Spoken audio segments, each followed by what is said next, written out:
do you think that, hmm, I mean, there is obviously the issue of, like, we are having a little discussion before Yeah, this, yeah, is yeah. that Yeah. there is the issue of USD obviously has a fundamental, fiat currencies in general has issues because it's not backed by anything specific.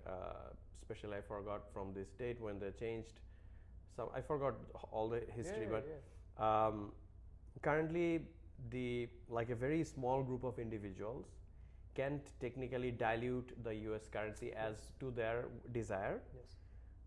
And that's probably the main issue, I would say, like in a very layman's term. And I guess that is why these decentralized currencies were born, because these are not controlled by any individual, and they cannot, like, every month or every annually, they cannot just inflate the currency just by coming and starting. Um, Actually, question on that, like, um why only are you doing Bitcoin, and why not other currencies like Ethereum? Sure. Because Ethereum is also pretty solid as a backbone, Sure, sure. meaning like it's decentralized. It's like a Yes. legitimate. Sure. It's not a fake crypto bubble. It is not. It is not. Ethereum, I'm talking yeah, only. Yeah, you're absolutely right. I So agree why with not Ethereum also? that. Yeah, that's a good And question. then we'll go to other ones like Solana, and like there are like 100 Bitcoin coins so- now, or more, 1,000 maybe. Who knows? There's thousands. Thousand. Oh man, there's so many, and then you have meme coins. I'll so- start like an algorithm coin also, I thought, like, you know, like this Oh, is- there's already an Algorand coin. Don't Really? even worry about it. Okay, I'm pretty good. sure. I'll message the creator and say, Yeah. dude, let's do a collab. There you go. Yeah. So when I started out end of 2017, I got into a bunch of them: Bitcoin, Ethereum, Cardano, NEM, Neon, like all these coins. Some of these coins don't even exist anymore. Sure. Because I was just throwing my money at it, and some of them had good proofs of concept, like Neo. I think it was. No, Nexo. Sorry, it was Nexo. Nexo. And so Nexo said, "Oh, like we want to set up a crypto lending platform." I was like, "Oh, that's amazing." So I invested in them. But eventually, I couldn't keep up with the 5, 10 coins So I was many. invested in. It was too much, so I decided to consolidate at that point. That was the main reason. I just couldn't keep up with it. As far as what I said earlier, understanding your investments, I can't keep up with like So many. NEM and this, that, etc. Sure. NEM eventually just disappeared. Like I remember. What's the name? NEM, NEM, and their okay. coin was XCM, I think, I believe. I remember I tried to transfer my coins out of there to an exchange to consolidate into Bitcoin or Ethereum. And It it was gone. And I Oh was like, my all right, well, God. I'm out of that. And Oh my God. it okay. was like, I lost some money. I was like, you know, that's fine. I'm out of that one, and that's No, okay. you're learning. Yeah. Yeah, so at that point, that was really it. I just wanted to focus on a couple. So that's why I mainly picked Bitcoin. And the primary reason is because Bitcoin has never had a security hack on its system, ever. No. Ever. And so if I'm investing money, or for myself, I believe it is money. Yeah. It is digital currency. I don't want my money to get hacked. Like that's just the nature of it. I don't want my money to disappear at all. Definitely. So that's the biggest reason I go for Bitcoin. I do have Ethereum. Okay. So most of my investment is in Bitcoin. I do have some Ethereum. Okay.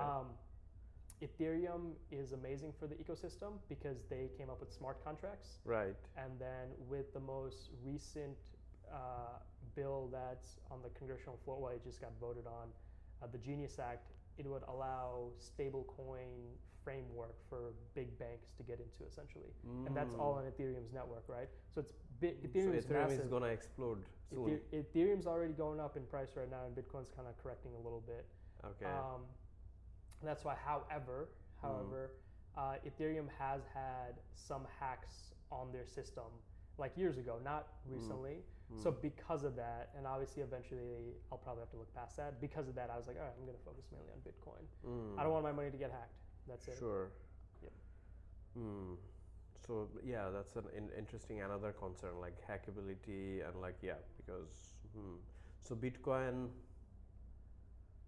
So there is a risk there always, that Sure, even a absolutely. like Bitcoin hasn't been hacked, but it could also get hacked. There is that risk. Very low probability, but there's a chance of everything. You're right. Yeah. I mean, it has. Because I never thought of that, like, because many of the, I mean, like in general concern, or like this thing with crypto currencies, is that like there are bad players in the Yeah. crypto, 100%. like in anything. Anything, USD, government, everything. All of them have everything. bad players. Corporations, It's absolutely. always, whenever there are humans, there is a chance of greed and corruption. 1000%. So, so my angle was only on that side. Like, okay, if I'm creating a cryptocurrency, I might just do a quick pull. Yeah, and like then a little rug pull. rug Yeah, pull yeah, and yeah, then yeah, goodbye, yeah. Tata, Yeah, missing. a lot Siam of is people- missing. A lot.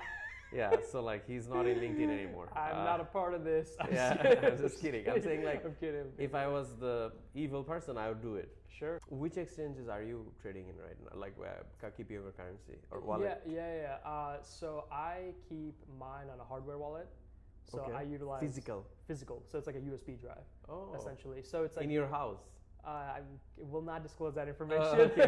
That's interesting. I'll Yeah. not disclose- Somewhere. It's somewhere in the world. Yeah. Okay. But yeah, Interesting. it's a hardware wallet, and that's where with and this is where we're getting to like hot wallets or hardware and software wallets, etc. Well, tell me more about this. So this is I mean, Yeah. you don't have to disclose yours, but like Yeah, this yeah, yeah. device. Yeah, absolutely. So I utilize Ledger. Ledger is Okay. a very popular one. It's out of France. Another very popular one is Trezor. In the Bitcoin community, there'll be debates about that. A lot of people are like, nah, do Trezor. I've been using Ledger for years. I have a couple of them. Yeah. They seem to be fine. Basically, what happens is, so with crypto, we'll focus on Bitcoin. Whenever you have a Bitcoin wallet, typically you'll have a public address, so like your email address, and then you'll have your private keys, like your password. Okay. Only you have your private keys, your password. Right. At that point, you give your public address to people to send and receive. Yeah. The ledger itself, like this USB drive, cold storage, it just holds the private keys. Okay. That's it. So, but if you go on something like Coinbase, Yeah.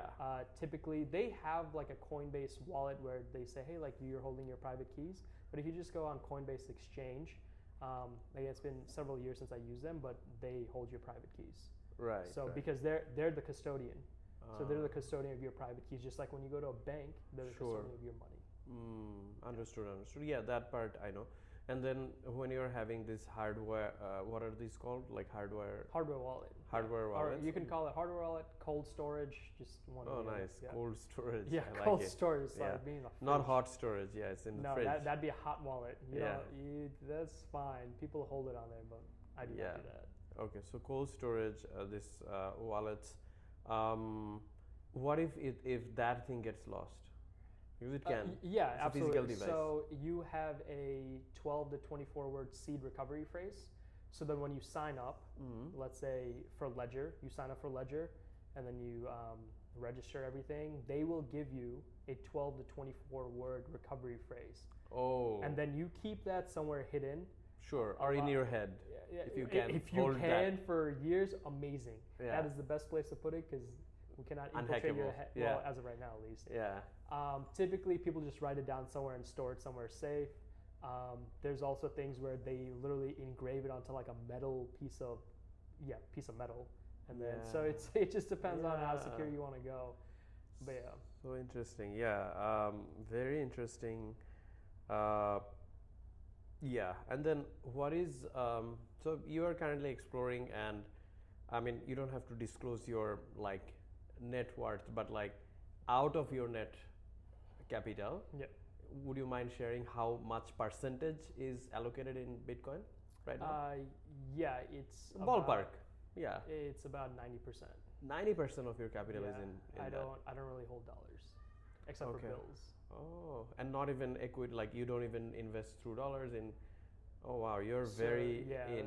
I mean, you got to Okay. practice what you preach, right? Yeah. So wow. this is what happened back in 2017 and 2018 when I started doing more and more research. I did have stocks. Okay, so I'll be candid here. I've had 401ks, Roth Yeah. IRAs for sure. Those are excellent investment opportunities. Stocks. I used to be invested in Twitter, Tesla, like all that stuff.